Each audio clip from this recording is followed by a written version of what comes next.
আরে ওয়াও, আমি সাইকেল চালানো শিখে গেছি। আরে ওয়াও, আমি সাইকেল চালানো শিখে গেছি।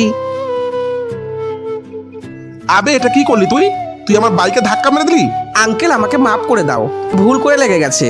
আমি নতুন সাইকেল চালানো শিখেছি তো সেই জন্য। আবে ভুল হয়ে গেছে মানে? তুই আমার বাইকে ধাক্কা দিলি কেন তাই বল। দূর কর তো সাইকেল এখান থেকে, ভিখারি মেয়ে কোথাকার। দূর হয়ে যায় এখান থেকে। আরে ওই আঙ্কেলের মানি ব্যাগটা তো পড়ে গেছে। আঙ্কেল! আরে আঙ্কেল তো চলে গেল। এখন এক কাজ করি, আমি এখানেই বসে থাকি।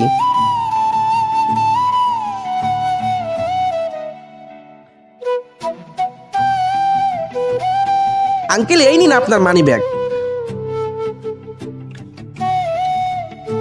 ছুটকি এই নাও কিছু টাকা, এটা দিয়ে তোমার সাইকেলটা ঠিক করে নিও। আঙ্কেল, আমার ওই টাকা লাগবে না, শুধু আল্লাহর কাছে দোয়া করবেন। আর হ্যাঁ, ভুল তো ভুলই হয়, তাই বলে কেউ সেটা ইচ্ছা করে করে না।